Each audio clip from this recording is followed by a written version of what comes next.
Amém, amados? Boa noite. Deus abençoe em nome de Jesus, amém?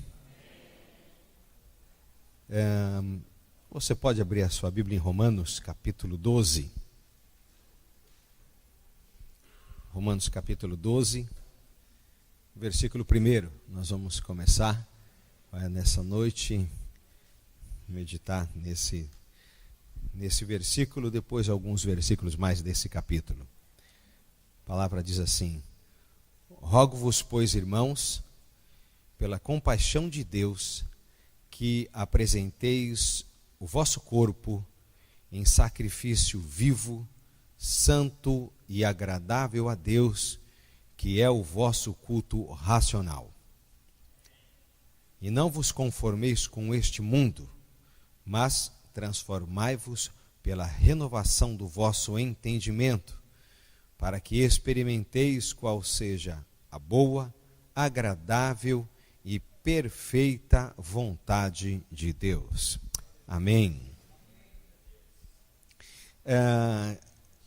Eu confesso, irmãos, que muitas vezes eu tenho pensado no que motivou o apóstolo Paulo. Para mim foi o apóstolo Paulo que escreveu ou redigiu e ditou a Epístola aos Romanos, embora tenha algumas divergências, mas o porquê que ele vem trazer essa palavra, porque ele vem trazer esse pedido, e ele começa com rogos, ele começa já dizendo: rogo-vos, pois, irmãos. A princípio não parece muito do feitio, do Paulo, que às vezes é tão incisivo, o apóstolo Paulo, que às vezes é tão contundente, está pedindo por favor, principalmente com relação a um assunto que se refere à conduta cristã. Me parece que Paulo, como apóstolo dos gentios, ele tem uma tarefa assim das mais desafiadoras do Novo Testamento, que é de ser o apóstolo dos gentios, ou para os gentios, ou com os gentios. E o que significava ser apóstolo dos gentios é lançar as bases do cristianismo, lançar as bases da ética, do comportamento, da conduta cristã para um povo, para uma parte do povo daquele tempo, que não tinha base nenhuma de comportamento, nem de caráter, nem de ética, nem de moral, nem de religiosidade absolutamente cristã.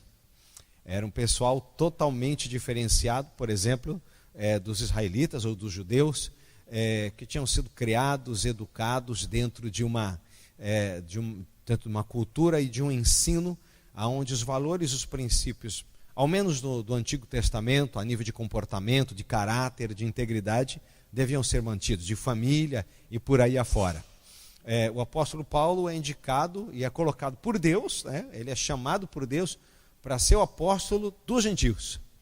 Então ele tem que lidar com gente que tem na realidade a moral grega, a ética grega, a filosofia grega.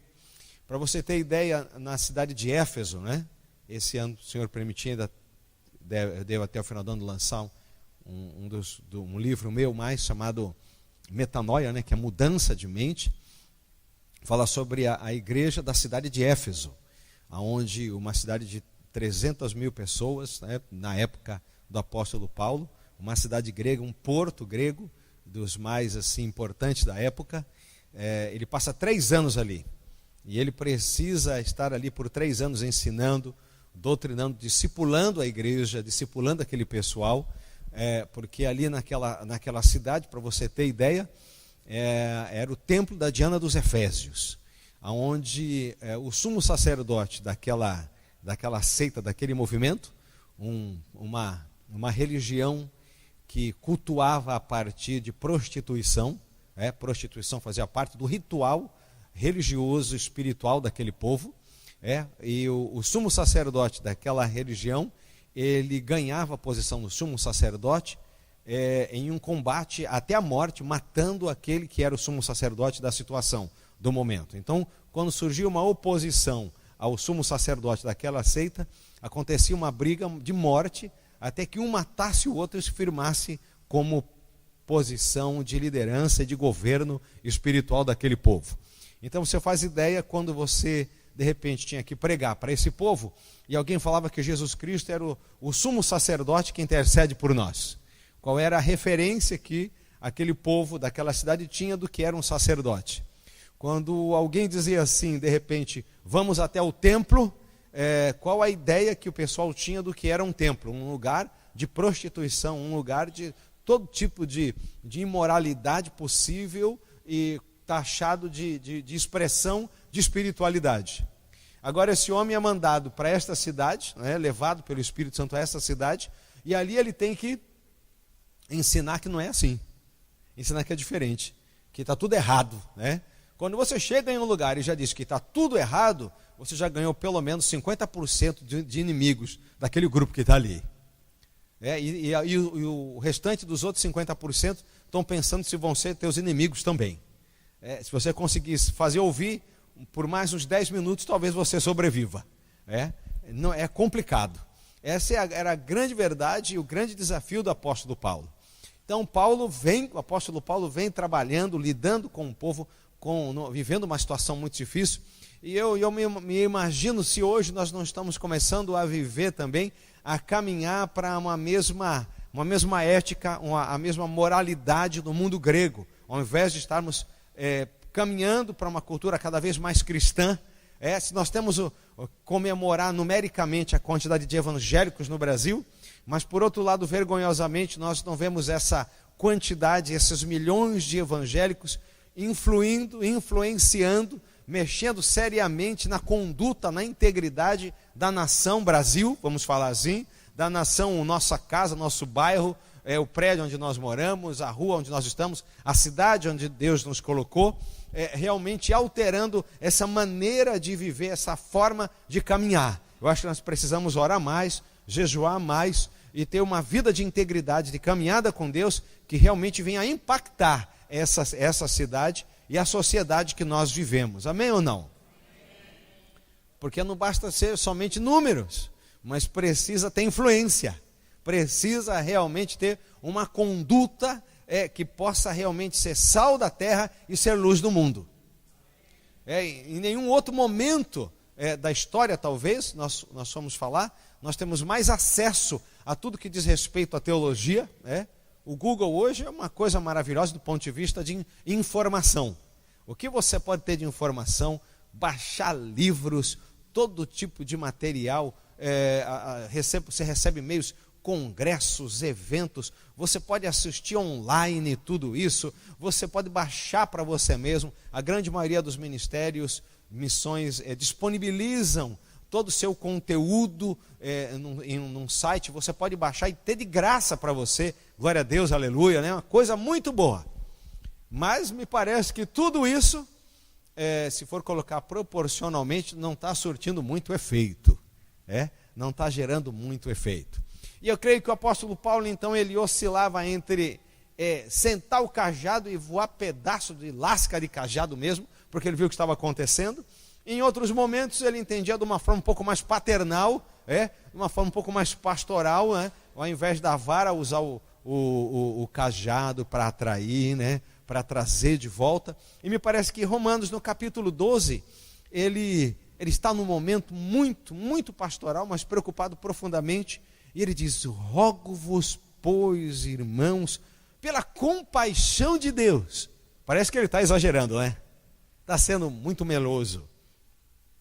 E aí ele diz: que apresenteis os vossos corpos, ou o vosso corpo, em sacrifício vivo, ou seja, não é para matar, é para manter vivo. Esse sacrifício é para manter vivo, santo e agradável a Deus, que é o vosso culto racional. Uau, Aí agora nós temos aqui talvez a vida toda para poder definir isso aqui, para poder destrinchar, para poder colocar cada pedacinho no lugar. O que me chama a atenção é apresentar o meu corpo, apresentar o seu corpo, apresentar o vosso corpo, como ele diz, em sacrifício vivo.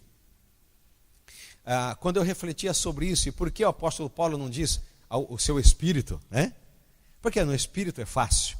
E eu comecei a entender aqui algumas coisas. Primeiro, nós somos hoje seduzidos, e existe uma forte sedução para que o cristianismo volte a ser, e o cristianismo até evangélico, volte a ser um cristianismo monástico, volte a ser um cristianismo de convento. Não estou aqui abrindo criticar a Igreja Católica, porque eu não quero perder tempo com isso e nem entrar no mérito dessa questão. Mas o que eu quero dizer com isso? É o cristianismo, talvez vamos jogar a paulada para cima da gente aqui, é o cristianismo de monte, é o cristianismo do estar recolhido, vivendo uma vida monástica, vivendo um cristianismo que é no coração. Quando muita gente me diz assim, às vezes assim, Deus conhece o meu coração. Você já falou isso? Já viu alguém extremamente disfuncional como cristão, e quando você vai dar um beliscão nele, ele diz, Deus conhece o meu coração, pastor. Eu falei assim, Deus conhece o seu coração, a gente conhece o que você está fazendo, o seu corpo, a gente conhece o que você está aprontando aqui. Há uma grande diferença entre o que você está mostrando com sua conduta e o que está dentro do seu coração. E Deus conhece os dois, não é não? Amém, aleluia, Deus conhece, Deus sabe. Cara de pau, né? É brincadeira, né? Porque é um cristianismo monástico, é um cristianismo contemplativo, né? É um negócio de estar com Deus daqui para dentro. É um cristianismo, infelizmente hoje que está tentando andar por aí e se alastrar, é um cristianismo de eu tenho comunhão com Deus, mas você não quer nem saber como é a minha conduta. Olha para o outro lado, não vê o que eu estou fazendo, mas eu tenho comunhão com Deus. É o tipo de comunhão com Deus que não se externa, que não se desdobra em absolutamente nada daqui para fora. É um desafio. É um desafio que nós apresentemos, por exemplo, apresente o vosso corpo em sacrifício vivo e santo e agradável a Deus no seu namoro. Deus sabe o meu coração. Mas Deus sabe onde está também a sua mão, que faz parte do seu corpo. E aí vai. Apresente, ele está dizendo aqui, o apóstolo Paulo preocupado, de que aquilo que nós pregamos não é aquilo que nós vivemos. Isso é uma grande armadilha hoje. Aquilo que nós falamos, aquilo que nós conhecemos, aquilo que nós estudamos, não se reflete naquilo que nós vivemos. A nossa conduta é o nosso pior testemunho, e não o nosso discurso, e não os nossos encontros, e não os nossos cultos, e não os nossos eventos. Como será que está a nossa conduta? Esses últimos meses, eu vou falar a verdade, parece que o que mais vem me perguntar e vem me falar de coisas que dizem respeito à teologia. Acho engraçado isso. E eu tenho falado constante e sistematicamente com outros homens que estão falando por aí, os filósofos de Facebook que andam por aí.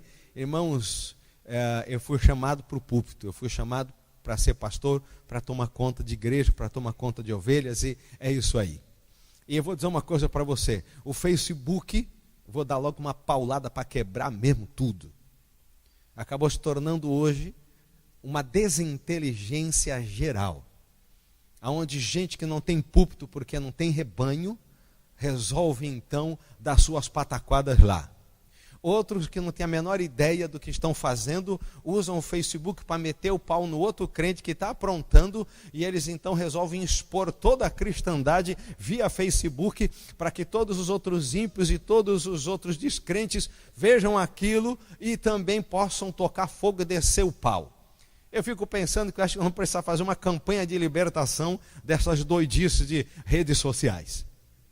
Quer dizer assim, em nome de Jesus, agora eu renuncio todo espírito de bobeira que dá em mim quando eu entro no Facebook.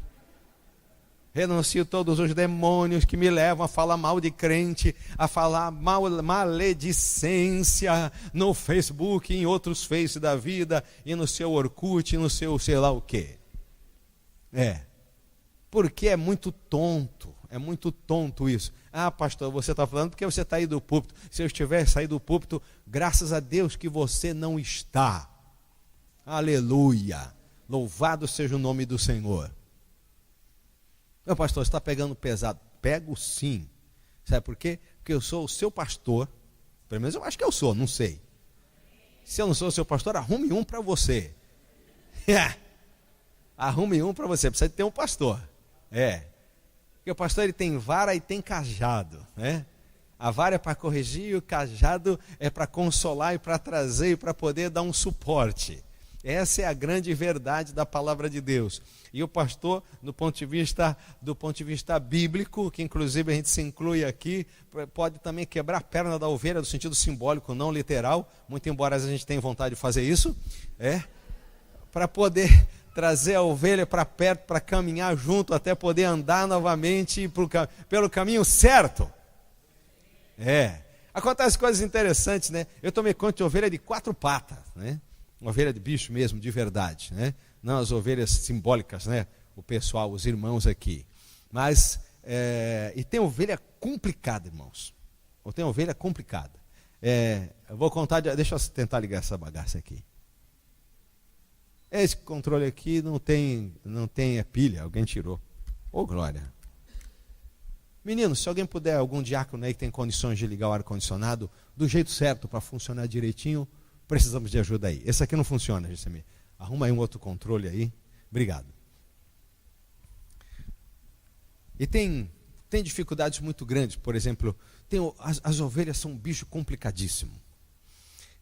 Eu cuidava delas lá. O pastor Jonathan, que esteve pregando aqui, ele teve a brilhante ideia do Espírito Santo de arrumar uma meia dúzia de ovelhas e jogar lá no vale, e a gente tinha que tomar conta. E punha os seminaristas para tomar conta das ovelhas. Que coisa linda. Eu acho que se Deus não tivesse feito as ovelhas desde o Jardim do Éden, depois ele fazia o bicho, porque era parecido demais com o crente. E você põe a ovelha para tomar conta, né? A gente põe o rapaz para tomar conta, e elas vão andando e vão comendo, e a gente tinha que colocá-las no coxo lá, para elas comerem.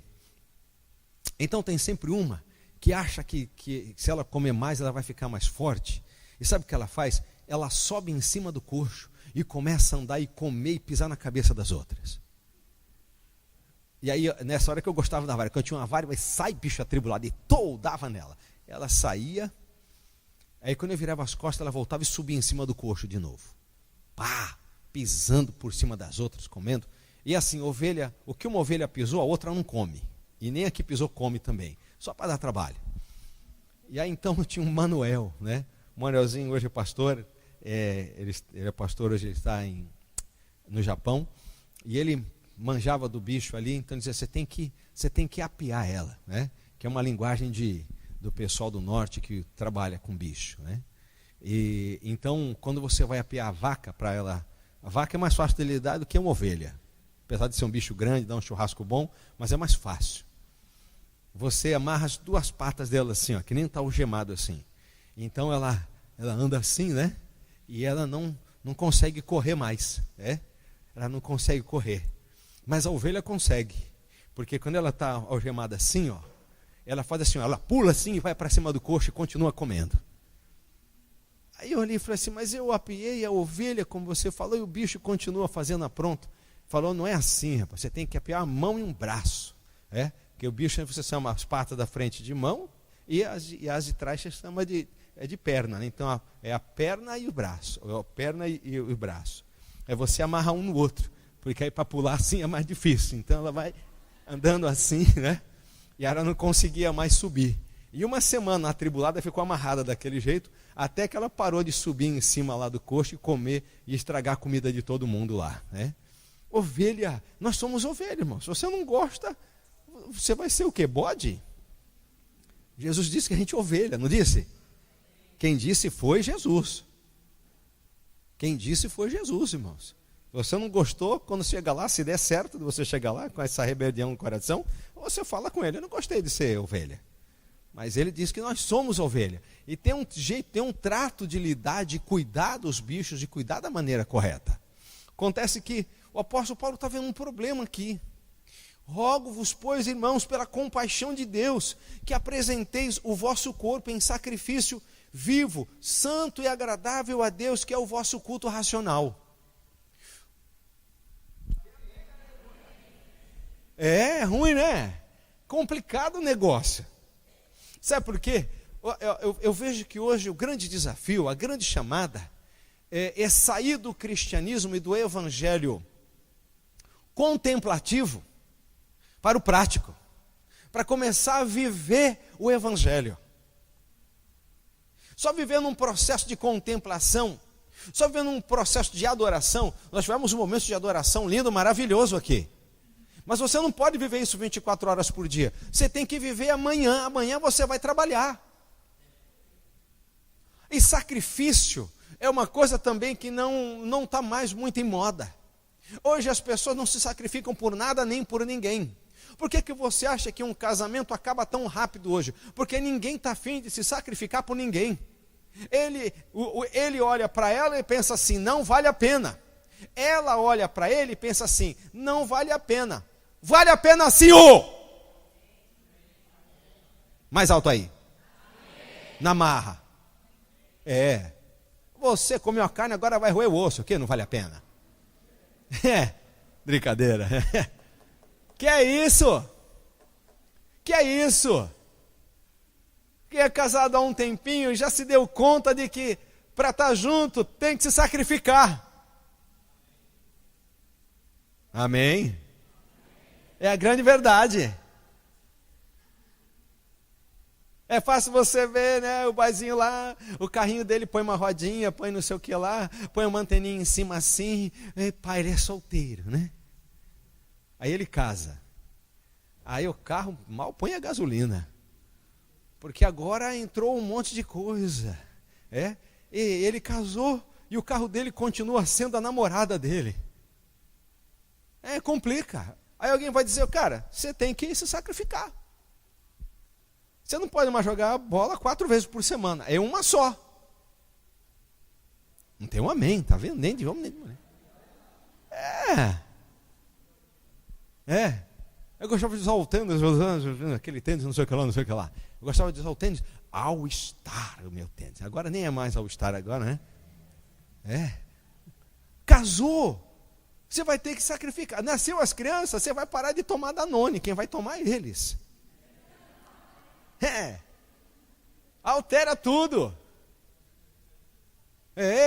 As coisas. Sacrifício, não é assim? Meu filho está indo para a escolinha, que legal. Quando você recebe a lista do material, você diz, quando é que acaba a faculdade dele? Estou perdido. Um pequenininho tem uma lista que é quase R$2.000, de lápis de cor, massinha, carimbinho. 2.000 folhas de sulfite. Você fala, o cara vai escrever tudo isso? Ele vai escrever um best-seller no primeiro, na pré-escola, 2.000 folhas de sulfite para o primeiro ano. Ele vai escrever o quê? Uma tese de doutorado, ele vai fazer um TCC. E tome aquela lista lá. Sacrifício. Qual é o pai que... A mãe que olha assim, o garoto está indo para a escolinha. Não dá para ficar mais um ano em casa? Ele não pode entrar logo só no primeiro ano, porque já vão R$30.000 só aqui de 2 anos de escolinha do garoto aqui. Eu tenho que me sacrificar, eu tenho que reajustar os meus projetos, os meus sonhos, os meus planos. Não dá glória a Deus, aleluia, a ninguém aí, tá vendo? Ninguém tem um ataque pentecostal, né? Glória a Deus, não vejo a hora de começar a comprar as massinhas, de comprar o material escolar, a mochilinha do Batman, do Ben 10 pro meu filho, a lancheirinha, ninguém. Porque ele quer essa, não é não? Começa o sacrifício. Começa um processo de alteração e de mudança na nossa vida. E sabe, isso é tudo no corpo, aí onde você sente dor, aonde a coisa pega, aonde você começa a ir para as noites orando, clamando, intercedendo. Irmãos, cristianismo, andar com o Senhor, é nesse corpo aí. E tem muito crente querendo sair do corpo, querendo ter experiência transcendental e mística. Você pode ver que toda religião fora do cristianismo é mística. O que é o misticismo? É desassociar a minha conduta, a minha integridade, o meu caráter das minhas expressões religiosas e espirituais. O cara não precisa ter uma conduta ilibada, não precisa ter moral, não precisa ter integridade, não precisa ter palavra para servir a qualquer outro Deus com D minúsculo aí por fora. Basta ele cumprir aquele ritual, basta ele sacrificar um urubu na esquina e está tudo bem. Essa é a grande verdade. Quando você escuta alguém dizer, eu sou cristão aqui no meu coração. Você é cristão aí no coração? Mas Jesus não entregou o coração dele na cruz do Calvário. Ele entregou o próprio corpo dele na cruz do Calvário. Ele disse, o meu corpo é entregue por vós.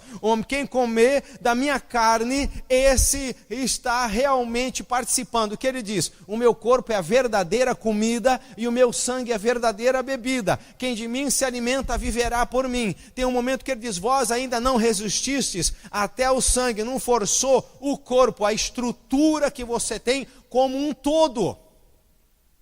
Quando eu comecei a meditar nesse versículo, eu comecei a ficar preocupado. Por quê? Porque nós vemos hoje cada vez mais menos corpo e cada vez mais uma espiritualidade exacerbada fora do corpo. Um mover onde nós temos um momento porque é fácil de ver esse cristianismo. Oi, eis que te digo. Mas vamos ver depois. Vamos ver depois como é no corpo. Vamos ver depois como é na prática do dia a dia. Vamos ver como que é dentro de casa. Vamos ver como você aumenta a voz lá para falar com a mulher. Não é? No espírito é legal, agora no corpo o negócio é pitbull, a bagaça é pesada. O que o apóstolo está falando aqui, apresenteis. O que é apresentar? Apresente o seu corpo, apresente a sua estrutura física, apresente como você fala, como você olha, como você intercede, como você discipula, como você acompanha, como você se doa, como você se dá. É interessante como na quinta-feira aqui eu preguei sobre Neemias. Foi isso? Na quinta? Sobre Neemias. Neemias, ele tem uma chamada. Foi quinta? Quando foi isso? Domingo passado? Ih, meu Deus, Quem pregou quinta? Já errei. É verdade. É que eu preguei quinta em outra igreja, acho que foi eu que preguei. Tá, pastor, está feio o negócio já. Vou tomar fosfosol para lembrar. Nem existe mais fosfosol. Meu Deus, né? Mas eu falei sobre... Quem lembra do fosfosol aí? Deixa eu ver. Levanta mais a mão aí, tem mais gente aqui. Deixa pra lá, né? Tá bom, né? Deixa pra lá, né? Mas no domingo eu preguei aqui, falei sobre Neemias também, Sobre Neemias. Neemias, ele recebe uma chamada, e essa chamada que ele recebe é quando ele se dá conta do estado que os seus irmãos estão vivendo, um estado de vulnerabilidade e um estado onde não existe possibilidade de futuro. Eles estão vivendo uma situação devastada, estão vulneráveis e eles não têm futuro, porque eles não têm uma estrutura. Então ele começa um processo de comprometimento onde as duas coisas precisam acontecer. A devastação ser reconstruída e colocar uma muralha em volta, que é para evitar ou limitar a questão da vulnerabilidade que eles estão vivendo. É o grande problema. Para isso, ele precisa se apresentar por muitos meses com o seu próprio corpo. Literalmente, ele tem que levar o piano nas costas. Ele tem que articular uma série de ideias, ele tem que articular uma série de ações que são extremamente eficientes para mudar a circunstância que o povo está vivendo. É interessante que eles começam com oração. Ele recebe a informação e ele vai para um período de oração. E depois desse período de oração, ele começa a agir.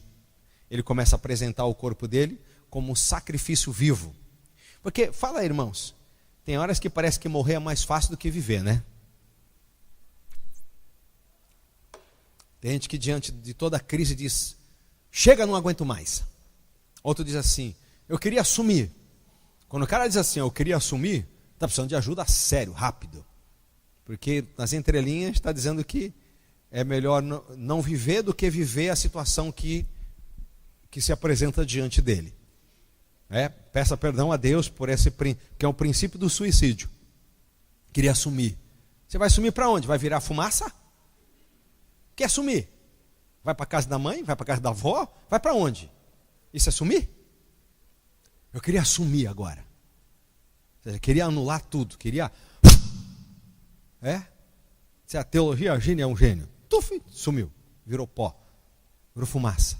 Não, em nome de Jesus. Você é mais do que vencedor. Significa que você vai lutar. Significa que você vai se apresentar. Eu estou aqui. Vamos lá. Deus vai me dar a vitória. Eu vou continuar construindo esse negócio aqui. Eu estou edificando na rocha. Vou manter aquilo que eu estou fazendo. Eu vou aguentar firme para a honra e glória do nome de Jesus.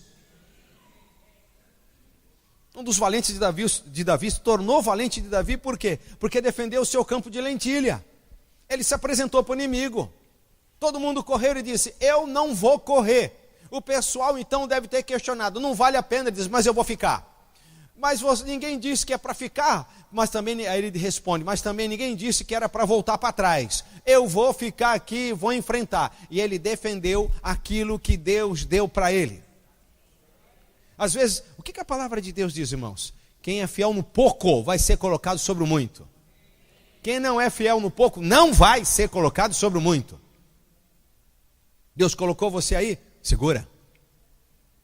Eu vou falar para você. A minha política sabe qual é? Quando a pessoa diz, não quero, estou entregando. Eu falei, daqui. Rápido.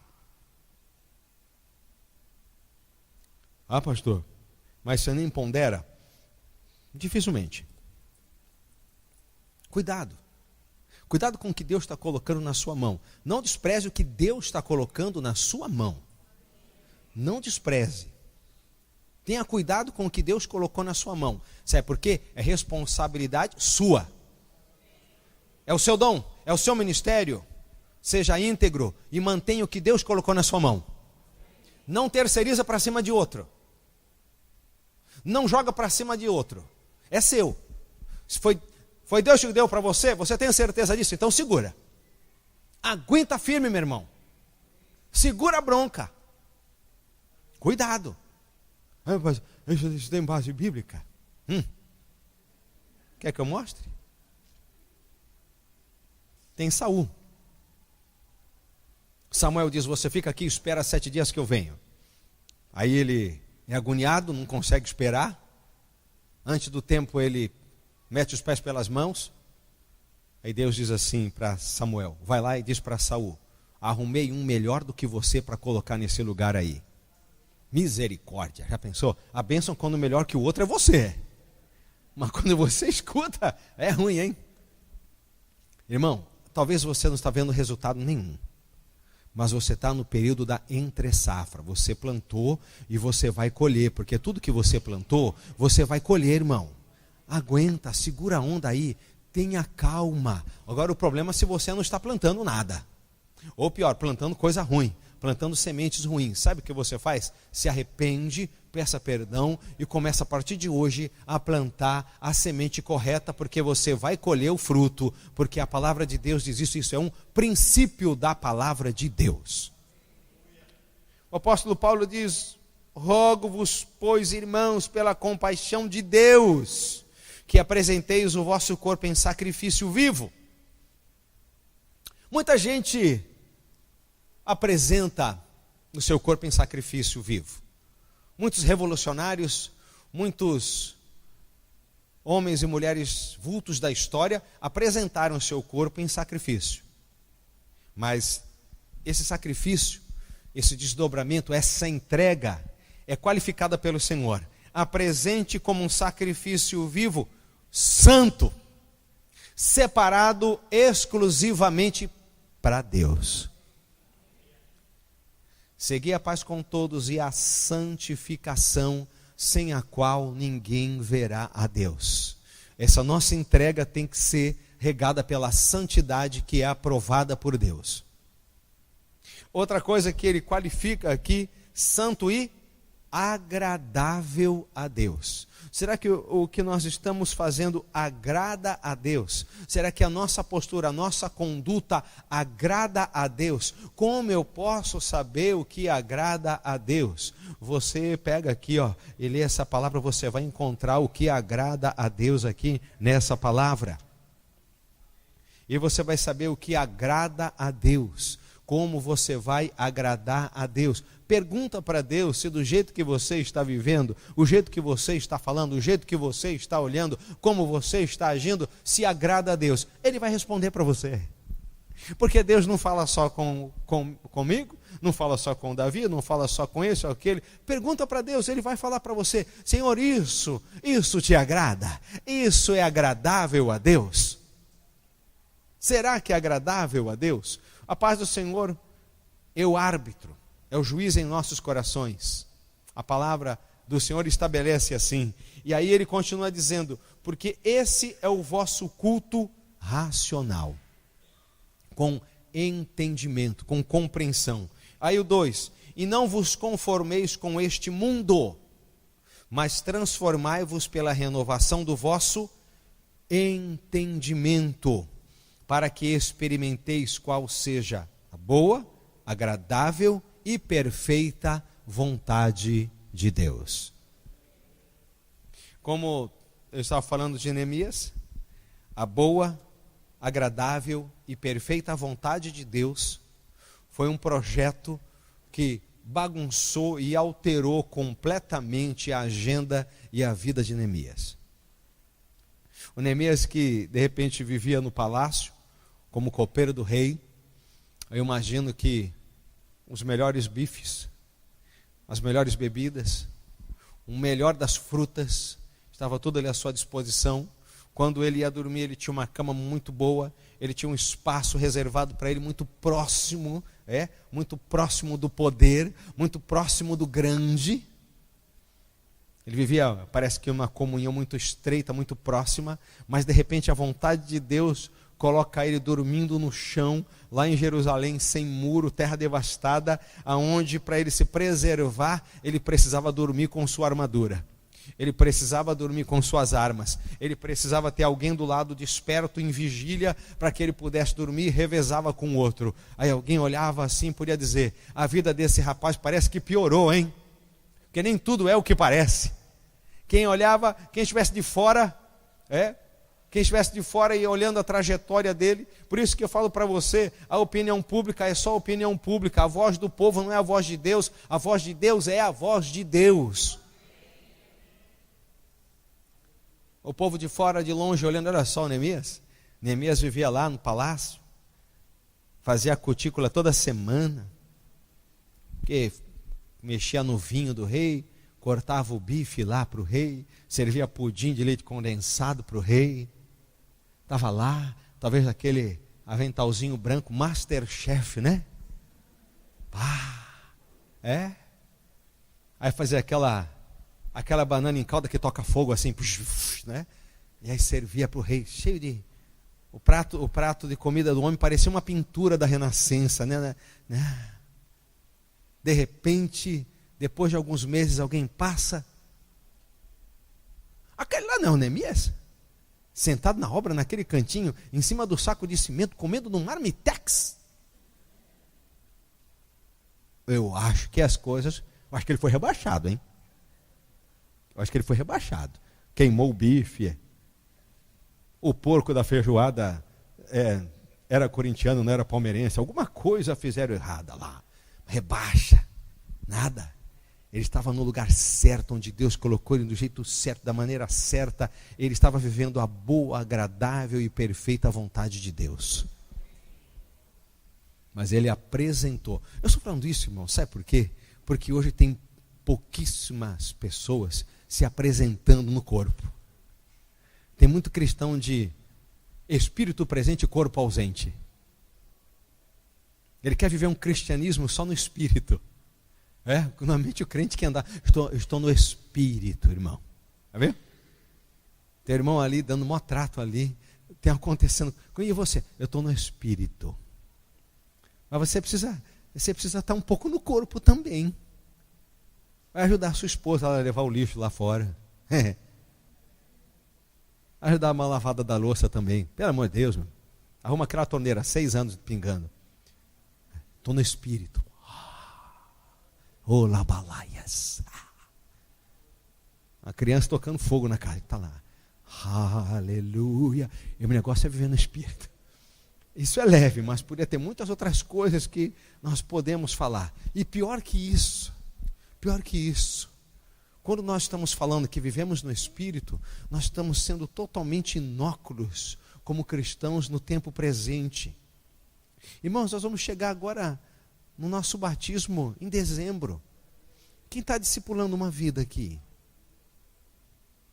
1, 2, 3, cadê os 5, 3, 4, isso é 5, 6, 7. Olha, discipulado é apresentar o seu corpo em sacrifício vivo, santo e agradável a Deus. Você conseguiu evangelizar uma pessoa esse ano? Nós estamos no 7º mês, indo para o 8º, né? Um filho espiritual. Você tem um filho na fé esse ano? Tem um filho na fé?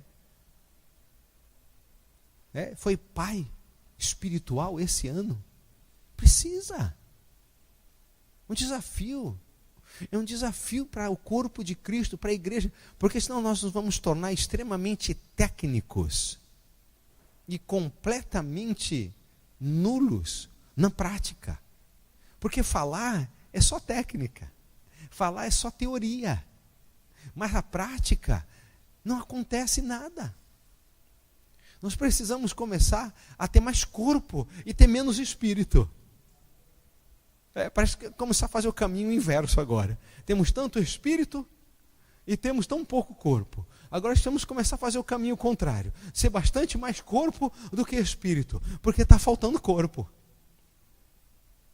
O Senhor Jesus, há muito tempo, a palavra fala, que a seara é grande, mas poucos são os ceifeiros, poucos são os obreiros. A mesa está posta e não tem gente para comer. Lembra da parábola da grande ceia? Um grande rei fala, e esse grande rei é Deus, coloca uma mesa, coloca um banquete, mas falta gente para comer. Então não faltou alimento, não faltou recurso, não faltou cozinheiro, não faltou material. A mesa, o evento está lá, só falta gente. Só falta pessoa, só falta corpo. E somos nós. Nós servimos ao Senhor com a nossa estrutura. Não entre nessa armadilha, nessa mentira de servir ao Senhor e começar a viver um cristianismo que é só no espírito, que é só contemplativo, que é só filosófico, teológico. Comece a viver um cristianismo na sua vida, nas suas ações, nas suas intenções, na sua conduta, irmãos. É isso que o mundo está precisando, da manifestação dos filhos de Deus. Vamos orar, eu quero orar por você. Quero convidar você a ficar em pé junto comigo. Nós estamos vivendo uma época de conformismo, onde ser cristão é quase como ser a mesma coisa no mundo. Nós estamos nos conformando, estamos nos moldando, parece, ao mundo.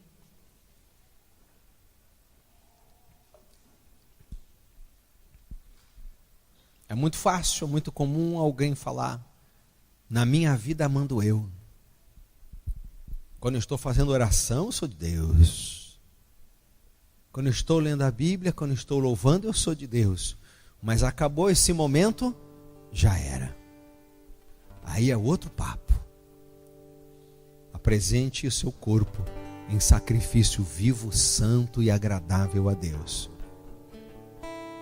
Porque as respostas que você espera não são nenhuma no Espírito. Porque todas as respostas espirituais já estão asseguradas. Salvação, vida eterna, está assegurada. Isso já é. Poder, autoridade sobre demônios, isso já temos. Mas olha um pouco as orações nossas. São sobre as nossas necessidades, sobre os problemas de relacionamento, casamento, filhos, filhas, rebeldia, gente nas drogas, gente às vezes encarcerada. E quando a gente tem alguém vivendo uma situação assim, quando tem um enfermo lá no hospital, quando a gente tem uma enfermidade, a gente não está orando para que a alma dele seja curada, o espírito dele seja curado. A gente está orando para que o corpo seja curado. Não é não? É. Quando a gente tem alguém encarcerado no nosso meio, como nós temos casos aqui na igreja, a gente ora: Senhor, liberta essa pessoa da vida do crime, dessa situação. Mas o que a gente quer é ver a pessoa sair de lá de trás das grades e vir para a igreja. Não é não? A gente quer isso. Quando a gente ora que alguém que está vivendo na rebeldia, na rebelião, seja liberto, a gente quer que ele seja liberto disso, mas a gente não quer que ele vá embora, quer que ele venha e fique perto da gente depois. A resposta que nós queremos de Deus sempre é nessa estrutura, nesse nível aqui. A gente ora: Senhor, prospera essa vida, multiplica paz e recursos, abençoa com emprego, abençoa, põe tuas mãos. A gente não está pedindo emprego para o espírito, a gente está pedindo emprego para a pessoa ir trabalhar amanhã e entrar às 8 da manhã e sair às 18 horas. Não vai ser um anjo que vai evangelizar alguém, vai ser você, vai ser tua voz, vai ser a tua ação, vai ser a tua mão, vai ser o estender do teu braço. Presente o teu corpo em sacrifício vivo, santo e agradável a Deus. Apresenta a sua vida diante do Senhor agora. Fala com Deus, ore com Ele agora. Peça que Ele possa estar tocando em você. Aquela mulher com fluxo de sangue, com uma hemorragia, tocou em Jesus e foi curada imediatamente no seu corpo. A hemorragia parou. Jesus disse: de mim saiu virtude. Alguém foi curado aqui. Foi aquela mulher. Foi no corpo. Porque essa tua estrutura foi Deus que construiu, foi Deus que fez. Foi Deus que te deu. Presente. Honre a Deus com a tua vida, com o que você é, como você está. Apresente. Rogo-vos, pois, irmãos, pela compaixão de Deus, que apresenteis o vosso corpo em sacrifício vivo, santo e agradável a Deus, que é o vosso culto racional. E não vos conformeis com este mundo, mas transformai-vos pela renovação do vosso entendimento, para que experimenteis qual seja a boa, agradável e perfeita vontade de Deus. Meu Deus, eu quero clamar sobre as vidas aqui. Eu quero clamar, Senhor, sobre o teu povo. Vidas que talvez aqui nessa noite precisam de ter este encontro poderoso com o Senhor Jesus. Oh Deus, põe as tuas mãos. Põe as tuas mãos sobre as vidas aqui, meu Pai. Oh Deus, aquele que precisa agora de uma cura, que precisa de uma libertação, que precisa agora de uma liberação sobre sua vida. Aquele Pai que nessa noite veio aqui atrás de respostas. O Senhor é a resposta. O Senhor é aquele que traz a vida. O Senhor é aquele que traz a cura. O Senhor é aquele que traz o alento, a alegria, a paz. Em nome de Jesus, toca nessas vidas, Pai. Toca no teu povo aqui nessa noite. Se você está aqui conosco e você ainda não entregou sua vida para Jesus, se você nunca fez isso, esse é um momento especial, oportuno, de dizer sim para Jesus, levantando sua mão comigo e dizendo: Senhor Jesus, eu quero me entregar a Ti. Eu quero declarar que Tu és Senhor e Salvador da minha vida. Você que nunca fez isso, você pode fazer agora, você deve fazer agora. Você deve dizer: Senhor Jesus, eu me entrego a Ti. Eu agora Te reconheço como Senhor e Salvador da minha vida. Peço perdão pelo meu pecado, pelos meus pecados. Peço que o Senhor me restaure, me renove, me perdoe agora. Que a Tua mão poderosa esteja agora sobre a minha vida. Eu quero ser uma nova criatura em Cristo Jesus. Oh Deus, eu abençoo esses que têm um encontro contigo agora. Eu quero clamar por aqueles que nesse momento entendem que tem que entrar em acordo com a sua vida espiritual, com a sua vida física, que tem que viver um evangelho que sai do mosteiro, que sai do alto do monte, para viver a vida comum do dia a dia, para viver a vida no hoje, no agora. Precisa viver o reino de Deus aqui, porque o Senhor Jesus no Pai Nosso nos ensinou: venha o teu reino. E queremos viver o reino de Deus no hoje e no agora das nossas vidas. Não queremos relegar, Senhor, a nossa caminhada com o Senhor para o depois, mas viver no agora, vivendo na nossa estrutura do hoje aqui. Eu quero abençoar o teu povo.